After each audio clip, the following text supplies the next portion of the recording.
No lo había escuchado, la verdad, pero tiene un gran mensaje. ¿Sabe por qué? Porque digno es nuestro Redentor, nuestro Señor Jesucristo. Porque Él merece la gloria y merece la honra por los siglos de los siglos.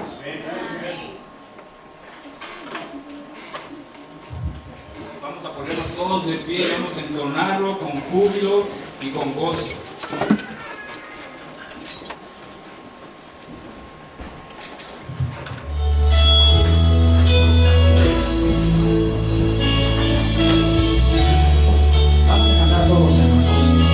Todos con todo nuestro corazón, porque digno es el Señor.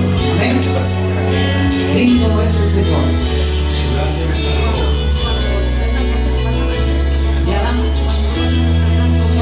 Gracias por la luz, oh Dios, y el precio que pagaste por mí, llevando mi pecado.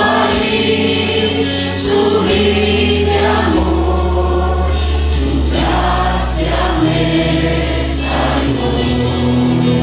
Gracias por tu amor, oh Dios, por tus manos clavadas por mí. Me has lavado, Señor, conozco tu abrazo y tu perdón. Digno es el Señor, en su trono está. Hoy te coronamos Rey y reinas con poder. Altísimo Señor, Jesús, Hijo de Dios, el amado del cielo en la cruz murió. Digno es el Señor, digno es el Señor. Gracias por Todas las mujeres, el precio que pagaste por mí, llevando mi pecado allí. Sublime amor, tu gracia me salvó. ahora sí. Gracias por tu amor, oh Gracias, Señor. Dios, por tus manos clavadas por mí. Me has lavado, Señor, conozco tu abrazo y tu perdón. Digno es el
Cristo Jesús.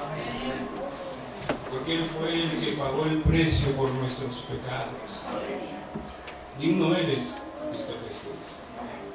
En esta mañana, Señor, rogamos que puedas derramar la presencia de tu Espíritu Santo en esta mañana.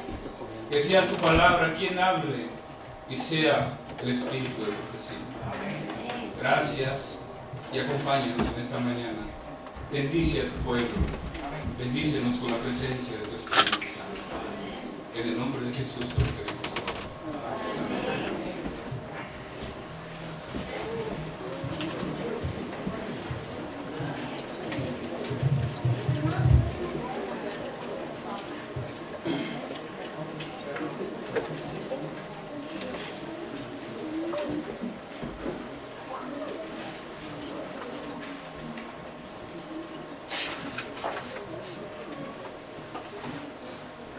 Feliz sábado a todos.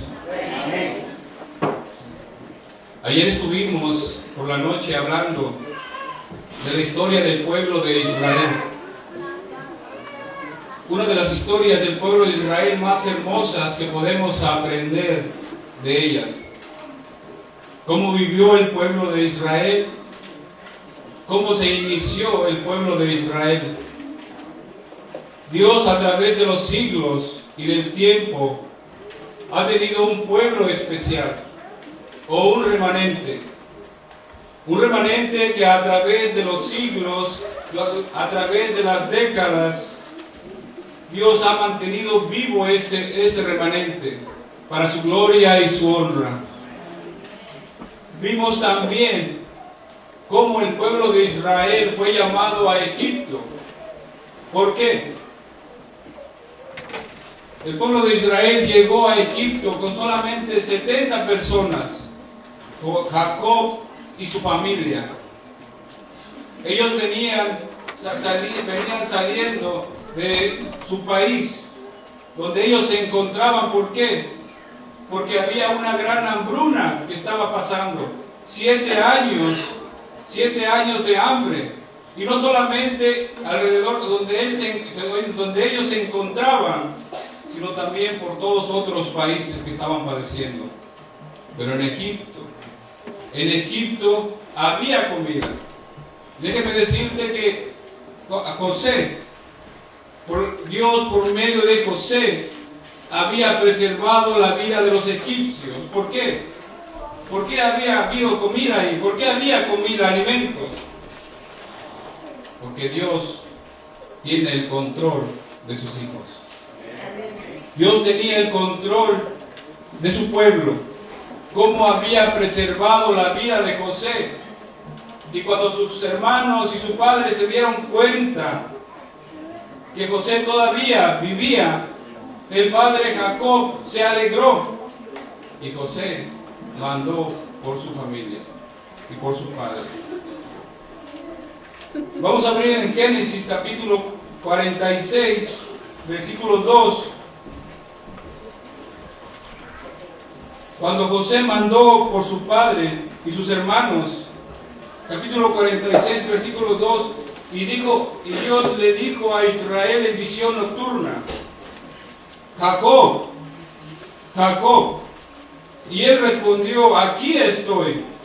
Y le dijo: yo soy el Dios de tu padre.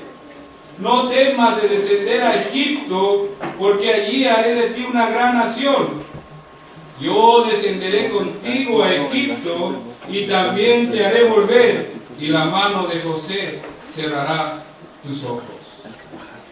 Es interesante cómo este remanente, este pueblo, Dios estaba preservando la vida de ellos. Y déjenme decirle, como decimos, cayeron en bandeja de plata. ¿Por qué? Tenían un lugar muy especial en la tierra de José. Ahí ellos gozaban, ellos podían ofrecer sacrificio a Dios. Podían alabar abiertamente a Dios y guardar el día de reposo. Pero muy pronto a través del tiempo, la historia dice que se levantó otro faraón otro rey que no conocía a José. Y yo me pregunto en esta mañana, ¿acaso ese faraón no conocía la historia de José? Claro que la conocía. Claro que la conocía. ¿Por qué? Porque José había salvado de morir de hambre a la tierra de Egipto. Pero otra cosa era de que no quiso reconocerlo. La historia dice que ese pueblo, el pueblo de Israel, fue creciendo en gran manera. Se fue multiplicando en gran manera. De tal grado que el rey egipcio dijo que tenían que pensar qué iban a hacer con ese pueblo. Y la historia dice, la palabra de Dios, que tomó la iniciativa de que de esclavizarlo. Los privilegios que tenían como pueblo de Israel se los fueron quitados. Me imagino que el pueblo de Israel tenía leyes que lo protegían, que lo amparaban dentro de las tierras de Egipto. Pero poco a poco fueron aboliendo esas leyes que estaban al favor del pueblo de Israel. Poco a poco les fueron quitándolos. Ellos podían comprar tierras, podían comprar ganado en Egipto. Tenían herencia dentro de Egipto. Ellos también, uno de los privilegios que tenían era no pagar impuestos, no pagaban impuestos en Egipto. Y ahora díganme, como inmigrantes aquí en Estados Unidos, ¿qué privilegio no es pagar impuestos, los taxes, los llamados taxes? Cuando tú puedes ir a comprar un carro, un auto de $10,000, ¿cuánto es de taxes? Más de $1,000. Imagínate, ese privilegio que tenía el pueblo de Israel en Egipto de no pagar impuestos. El privilegio también que tenía era que adoraba abiertamente en sábado a Dios. Podía reunirse con sus familias en el día de reposo, pero esos días se les fue quitando poco a poco. Fueron aboliendo lo mejor, las leyes que tenían a favor de Israel, de tal manera que fueron esclavizados. Y dice la historia que los esclavizaron a hacer ladrillos. Ellos antes contribuían en las grandes edificaciones egipcias y por supuesto que trabajaban, se les pagaba, pero ya esclavos no tenían derecho a nada. ¿Se te hace parecida esta historia a la historia del pueblo de Israel que va a pasar en los últimos tiempos? Claro que sí. El pueblo de Israel en los últimos tiempos también va a ser privado ¿de qué? De su libertad de poder alabar a Dios abiertamente en día sábado. Se le va a perseguir abiertamente. Satanás está irado y ha bajado con grande ira porque sabe que le queda poco tiempo. Y ha venido a hacerle guerra al pueblo de Israel, aquellos que guardan los mandamientos de Dios y tienen la fe de Jesús. Y ese pueblo, mi querido hermano, eres tú y yo soy. Y todos aquellos que lo aceptan como su Salvador personal. Muy pronto va a ser privado. No vamos a poder comprar ni vender. El pueblo de Israel va a tener que salir de las ciudades. Se les va a privar de todo, como le pasó en el tiempo de Egipto. Dice la historia que el pueblo fue creciendo en gran manera que se hizo fuerte, que Faraón tuvo miedo de que el pueblo de Israel saliera a otros países y saliera del mismo Egipto. Entonces empezó a pensar planes malévolos. Empezó a decirles a las parteras que mataran a todo niño y preservaran la vida de las mujeres. Pero como no pudieron, empezaron a hacerse más fuerte el pueblo de Israel y empezaron mandó a ordenar a que llevaran a todos los niños a ahogar en el río Nilo. Pero Dios siempre tiene planes que van más adelante del enemigo. Dios había preservado la vida de Moisés. ¿Por qué? Porque Moisés era el instrumento para poder rescatar al pueblo de Egipto y darle liberación. Y vamos a abrir la palabra de Dios en el libro de Éxodo. En el libro de Éxodo, capítulo 3. Capítulo 1, perdón. Vamos a enfocarnos un poquito de la historia. Capítulo 1, versículo 7. Y los israelitas crecieron y se multiplicaron y se aumentaron y fortalecieron en extremo y llenaron el país. Y entonces se levantó un nuevo rey sobre Egipto que no conocía a José y dijo a su pueblo: el pueblo ha llegado a ser más numeroso y más fuerte que nosotros. Ahora pues tratémoslo con sabiduría para que no se multiplique en caso de guerra y se una a nuestros enemigos y pelee contra nosotros y se vaya del país. Entonces pusieron sobre Israel comisarios que los oprimieran con sus cargas y edificaron a Faraón ciudades, almacenes de Pitón y Ramsés. Pero cuanto más los oprimían, tanto más se multiplicaban y crecían. Así los egipcios llegaron a temer a los israelitas. Y los egipcios sometieron a Israel a cruel servidumbre y amargaron su vida con duro trabajo y barro y ladrillo y con toda labor del campo. Y todo su servicio los obligaron con rigor. ¡Wow! Tremendo lo que estaba pasándole al pueblo de Israel.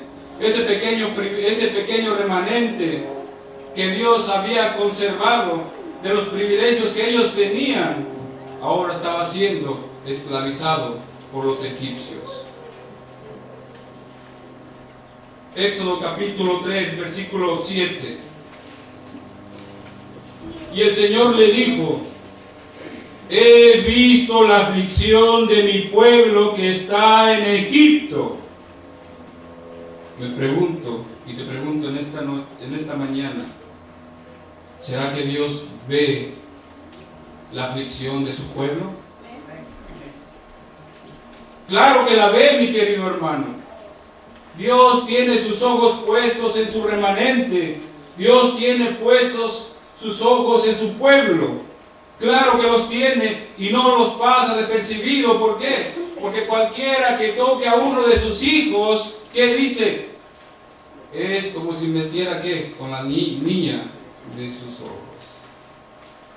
Eso quiere decir que Jesús, Dios, está viendo lo que está pasándole al pueblo de Israel. He oído el clamor que les arrancan sus opresores. Oh, mi querido hermano, también Dios escucha tus oraciones. Dios no pasa desapercibida tus oraciones. Tarde o temprano Dios te va a escuchar y te va a dar las peticiones de tu corazón.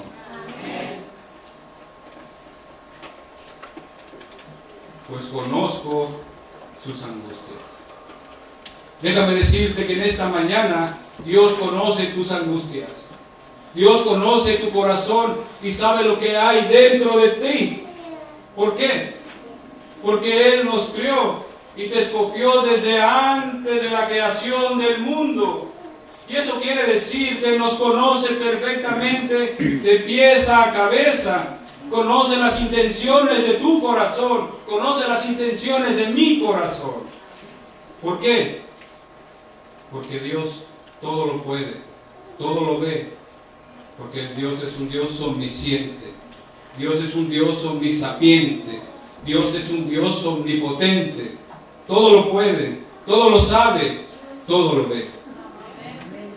Y dice: he descendido a librarlos de la mano de los egipcios y sacarlos de este país para llevarlos a una tierra buena y espaciosa que emana leche y miel, y la tierra del cananeo, del hitita, del amorreo, del fereceo, del heveo y del jebuseo. El clamor de los israelitas ha llegado hasta mí y he visto la opresión con que los egipcios os maltratan.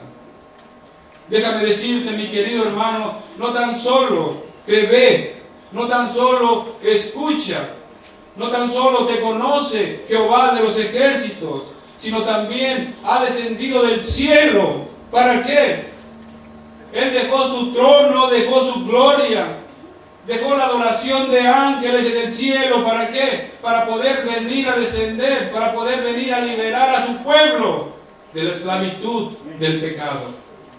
Y de esa manera Cristo vino a liberarnos. De esa manera Cristo vino a pagar el precio por nuestros pecados, a lavarnos con su sangre preciosa. Y no tan solo le dio la promesa a sus apóstoles, que les dijo que tenía mansiones, que fue a preparar mansiones en el cielo. Dios quiere que tú también estés con Él en el cielo. Dios también tiene una tierra preparada especialmente para ti. ¿Y cuál tierra?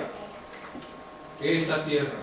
Esta tierra nuevamente va a ser remodelada, nuevamente como salió de las manos del Creador.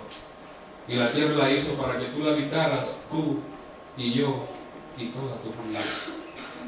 ¿Acaso no tenemos un Dios todopoderoso? ¿Acaso no tenemos ese mismo Dios, el mismo Dios de Abraham, el mismo Dios de Isaac, el mismo Dios de Jacob? Ese mismo Dios es tu Dios, mi querido hermano. En esta mañana déjame decirte que ese Dios, para Él no hay nada imposible que Él no pueda hacer. ¿O acaso hay algo imposible para Dios? Por supuesto que no. Y el pueblo empezó a clamar, empezó a sentir aflicción. Dice la historia que Dios lo sacó con mano fuerte, con brazo extendido. Tuvo que derramar plagas al pueblo de Egipto. ¿Por qué? Porque Dios había endurecido el corazón del faraón, porque no quería dejarlo ir. Déjame decirte, mi querido hermano, en esta mañana, que cuando tú entregas tu vida a Cristo Jesús, es muy difícil que Satanás quiera dejarte salir de sus filas. Él va a hacer todo lo imposible para esclavizarte, para volverte nuevamente a sus filas y no dejarte libre. Pero gracias a Cristo Jesús, porque Él nos da su gracia transformadora. Gracias a Cristo Jesús, que Él nos da su gracia para poder vencer el pecado y hacerle frente con el poder de Jesús a Satanás. Dice la historia que se presentó Moisés y Aarón, y el faraón endureció su corazón, no queriendo dejar al pueblo en libertad. 10 plagas cayeron, mis queridos hermanos, una plaga tras de otra. La plaga del mar, que la sangre convirtió todas las aguas, fue dirigida sobre el río Nilo, que tanto los egipcios veneraban como algo sagrado. Veneraban los peces también como algo sagrado. Las plagas también cayeron sobre los animales, sobre las terneras, sobre los animales que se usaban para los sacrificios. Ellos lo consideraban como una blasfemia. Hoy en esta mañana, mi querido hermano, déjame decirte que pronto esas mismas plagas parecidas a las que cayeron en Egipto, pronto están por caer en este país, en diferentes países alrededor del mundo. Pronto está muy pronta nuestra liberación, mi querido hermano. Pronto viene Jesús en las nubes de los cielos con gran poder y gran gloria, y va a venir con millares y millares de ángeles a rescatar a su pueblo, mi querido. ¿O acaso lo dudas? ¿Acaso Dios no es fiel para cumplir sus promesas? Todas las promesas de Dios se cumplen al pie de la letra, tarde o temprano. Y el pueblo de Israel dice que fue liberado con brazo extendido. Vamos a abrir la palabra de Dios en el libro de Éxodo.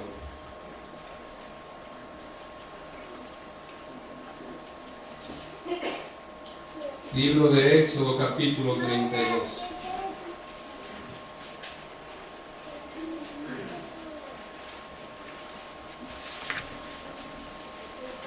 Después que habían cruzado el Mar Rojo, después que Dios los había liberado de la esclavitud egipcia, Moisés subió al monte Sinaí a recibir las tablas de piedra, los mandamientos que Dios le tenía que dar a Moisés, y había dejado a Aarón al cuidado del pueblo. Vamos a leer capítulo 32. Cuando el pueblo vio que Moisés tardaba en descender del monte, se acercaron a Aarón y le dijeron: levántate, haznos un Dios que vaya delante de nosotros, porque Moisés, que nos sacó de Egipto, no sabemos qué le pasó. Y Aarón les dijo: apartad todos los aretes que están de las orejas de vuestras esposas y de vuestros hijos e hijas, y traerlos. Y entonces el pueblo apartó los aretes de oro que tenían en sus orejas, y los trajeron a Aarón. Él los tomó de su mano y les dio forma con buril, e hizo un becerro de fundición. Y entonces dijeron a Israel: Israel, este es tu Dios que te sacó de Egipto. Y al ver esto, Aarón edificó un altar delante del becerro y pregonó: mañana será fiesta al Señor.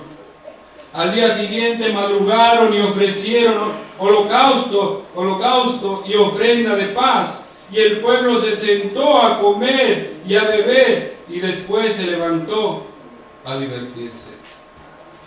Entonces el Señor dijo a Moisés: anda, desciende, porque tu pueblo que sacaste de Egipto se ha corrompido, y pronto se ha apartado del camino que les mandé, y se han hecho un becerro de fundición, y lo han adorado, y le han ofrecido sacrificios, y han dicho a Israel: este es tu Dios que te sacó de Egipto.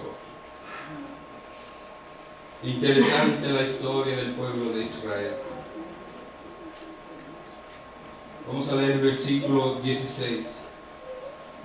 Versículo 16 del 32. Las tablas eran obra de Dios, escritas, la escritura escrita de Dios y grabada sobre las tablas. Versículo 19. Y cuando Moisés llegó al campamento y vio el becerro y las danzas, se enardeció de ira y arrojó las tablas de su mano y las quebró al pie del monte. Tomó el becerro que había hecho y lo quemó en el fuego y lo molió hasta reducirlo a polvo, que esparció sobre el agua y lo dio a beber a los israelitas.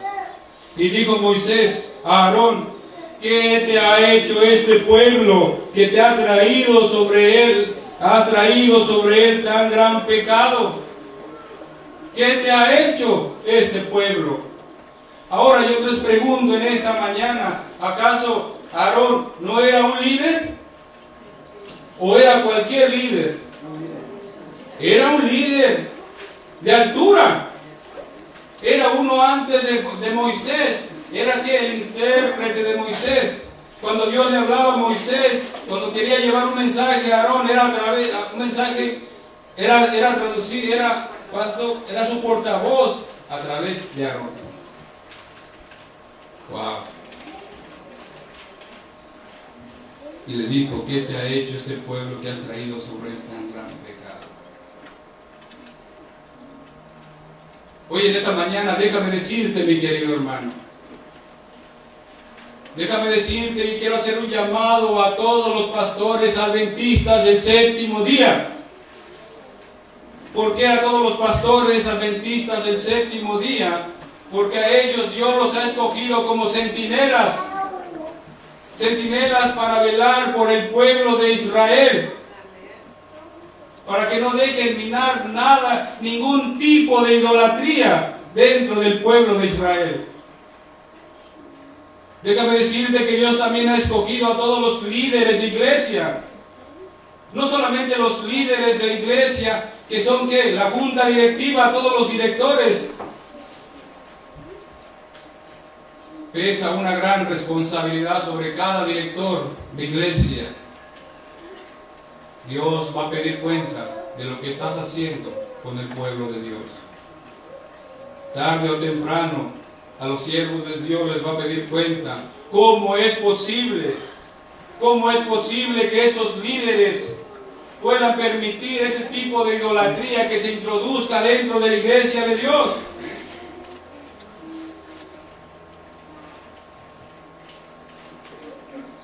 ¿Y cómo respondió Aarón? Aarón dijo: no se enoje mi Señor, tú conoces el pueblo que es inclinado al mal. Y yo respondí: ¿quién tiene oro? Apártelo. Y me lo dieron y lo eché en el fuego y salió este becerro. ¿Acaso era como, qué fue lo que les dijo? Tráiganme el oro de todos los aretes que están en vuestros hijos y en vuestras hijas. Y es que reuní, hice el becerro de oro y lo eché al fuego y salió este becerro. ¿Por arte de magia? Y yo respondí: que tiene oro apártelo, y me lo dieron y lo eché en el fuego y salió este becerro. Y al ver Moisés que el pueblo estaba desenfrenado, porque Aarón lo había permitido para vergüenza de entre sus enemigos. Y Moisés se puso a la entrada del campamento y preguntó: ¿quién está por el Señor? Júntese conmigo. Y se juntaron con él todos los hijos de Leví. Oh, mi querido hermano, déjame decirte que pesa una gran responsabilidad sobre todos los líderes de iglesia. No solamente sobre los líderes de la iglesia del monte, sino a nivel mundial. Tiene la responsabilidad de dar cuentas a Dios, al Creador del cielo y de la tierra. ¿Qué costumbres estaban introduciendo dentro de la iglesia? ¿Cuáles costumbres estaban introduciendo dentro de la iglesia? Oh, pero ¿acaso es malo celebrar el día de los enamorados de San Valentín? Pero si en el día de San Valentín el Cupido anda bien atareado flechando corazones, anda reuniendo parejas, a veces intercambiamos regalos con los jóvenes, lo hacemos con buen propósito, ¿sí? Pero déjame decirte, mi querido hermano, que ese día es donde reina el adulterio. En ese día reina la fornicación. Y para muestra basta un botón. Recorre todo lo que es la Garby, la Bali, y tú vas a poderte ver todos los hoteles en ese día están a reventar. ¿Por qué? Porque todos le dan rienda suelta al sensualismo y a la lujuria. ¿O no es cierto? Déjame decirte, mi querido hermano, no quiero herir tu corazón en esta mañana.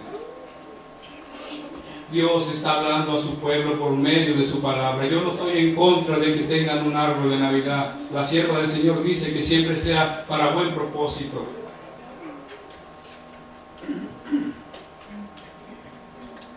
Pero lo que sí no estoy de acuerdo es de que ¿cómo es posible que en el árbol de Dios se rompan piñatas?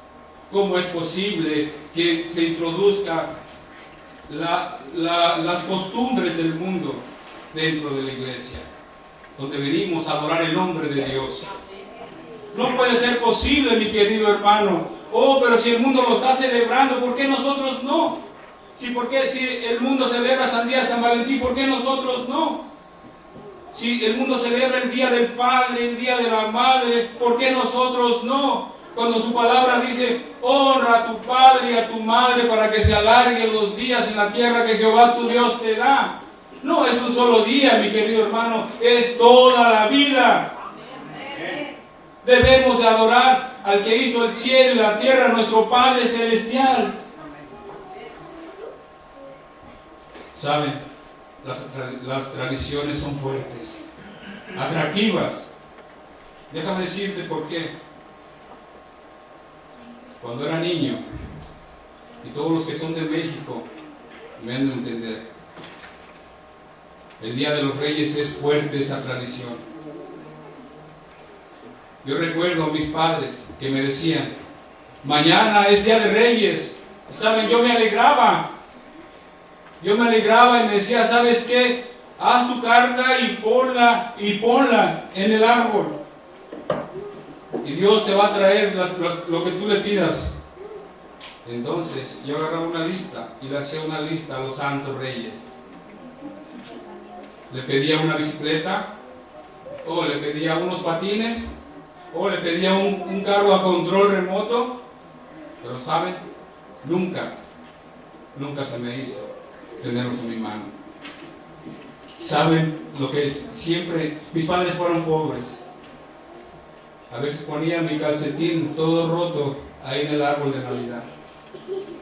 Y yo esperaba recibir, porque decían, son Reyes Magos, van a aparecer los juguetes. ¿Saben? Lo que no estoy de acuerdo, que se juegue con la inocencia de los niños, que se les mienta de esa manera, que jueguen con la ilusión de los niños. Y yo ilusionado iba y ponía mi carta y le hacía mi carta y la ponía ahí. Y después, ya a medianoche, cerraba un ojo y quería volverlo a abrir y quería yo ver a los reyes que vinieran, conocerlos. O es que vienen en un caballo, vienen en un elefante, vienen en un camello. Yo quería verlos, pero al final de cuentas el sueño me vencía. Al otro día me levantaba cuando amanecía. Me levantaba y ¿saben? Me llevaba un chasco. Cuando yo iba y corría a ver mi calcetín y veía regalos, ¿saben lo que veía? No se lo pierdan para la próxima semana. Yo veía una bolsa de soldaditos de plástico, una bolsa de canicas y 2 pistolas del llanero solitario con su antifaz. Era triste, mi querido hermano, poder ver a otros niños que disfrutaban de las cosas que mis padres no podían darme. A veces me agarraba jugando con las caricias, nos veían las caritas, y me agarraba jugando a la guerra con mi hermano, tumbando, a ver quién tumbaba más muñequitos. O a veces me ponía mi antifaz y salía con las pistolas, no me quedaba otra opción. Yo decía, tal vez para el otro año me van a complacer los Reyes Magos. ¿Y saben? Nunca. A través del tiempo nunca crecí y me di cuenta quiénes eran los Reyes Magos. Cómo el comercio juega con la ilusión de los niños. Cómo juegan con sus sentimientos. Oh, pero ¿saben qué? Es que en este país llega Santa Claus y llega en su trineo cargado de regalos y empieza a repartir juguetes a todos los niños. Y esa tradición se ha hecho mundialmente y más especial en este país. Déjame decirte que todas esas tradiciones van mezcladas con mentira y van engañando a los niños y juegan con sus sentimientos y juegan con sus ilusiones. ¿Acaso no es cierto? Claro que es cierto. Pero Dios, déjame decirte que en los últimos tiempos Dios tiene un pueblo remanente. Un pueblo remanente que no se ha contaminado con las costumbres de este mundo. Y Dios hace un llamado, pero si no es malo, no es malo celebrar la Navidad, no es malo celebrar el día de San Valentín. Vamos a abrir el libro de Isaías, que dice el libro de Isaías.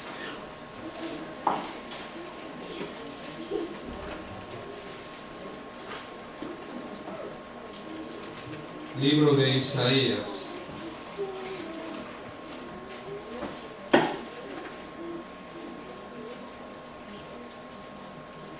pero ¿qué tiene de malo? Isaías capítulo 5, verso 20. ¡Ay de los que lo malo llaman bueno, y a lo bueno malo, que hacen de la luz tinieblas y de las tinieblas luz, que ponen lo amargo por dulce y lo dulce por amargo! Pero si no es malo. No es malo tener nuestra casa llena de luces. Competir con el vecino no es malo. Ay de los que lo malo llaman bueno y lo bueno malo.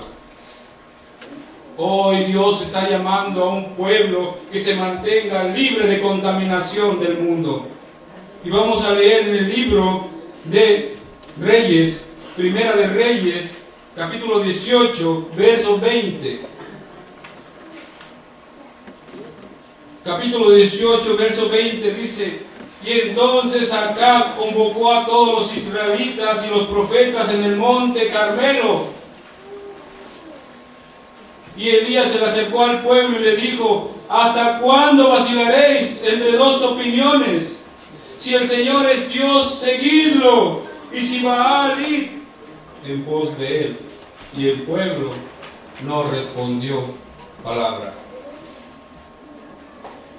Dios le dijo a Elías que tenía pueblo, que tenía gente que no habían doblado sus rodillas a Baal y que no lo habían besado, que no se habían contaminado. Hoy en esta mañana te hace un llamado, Iglesia del Monte. Vamos a abrir la palabra de Dios en el libro de Apocalipsis. Libro de Apocalipsis, versículo 18.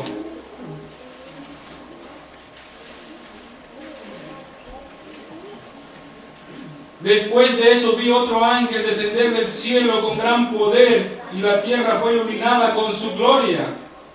Y clamó con potente voz: ha caído la gran Babilonia, y se ha vuelto habitación de demonios, guarida de todo espíritu impuro, y albergue de toda ave sucia y aborrecible, porque todas las naciones han bebido del vino del furor de su fornicación, y los reyes de la tierra han fornicado con ella, y los mercaderes de la tierra se han enriquecido con excesiva lujuria. Y miren lo que dice el versículo 4: y oí otra voz del cielo que decía: salid de ella, pueblo mío, para que no participéis de sus pecados y no recibáis de sus plagas, porque sus pecados han llegado hasta el cielo, y Dios se acordó de sus maldades. Dios hace un llamado a su pueblo hoy en esta mañana, mi querido hermano. Un pueblo que no se ha contaminado con las costumbres paganas. Un pueblo que quiere que permanezca fiel. Mi querido joven, hoy en esta mañana te hago un llamado. Mantente fiel como los 3 jóvenes hebreos que le dijeron al rey Nabucodonosor cuando levantó la estatua y le dijo: oh, sepas, oh rey, que a tu Dios no adoraremos y ni lo serviremos, porque el Dios a quien nosotros creemos, Él nos librará del horno de fuego, y si no sabes, oh rey, de tu mano nos librará. ¿Acaso Dios no es un Dios poderoso? ¿Acaso no tenemos un Dios que todo lo puede? ¿Acaso no tenemos un Dios que protege a su pueblo? Claro que lo tenemos. Ese mismo pueblo es el mismo ayer y hoy y siempre lo será. Él es el alfa y el omega. Él es el principio y el fin. Lamento herir tu corazón, mi querido hermano, en esta mañana. Pero déjame decirte que Dios pronto vendrá a liberar a su pueblo. Y pronto vamos a poder decir: he aquí mi Dios, lo hemos esperado y Él nos salvará. Quiero decirte en esta mañana, y te hago una invitación.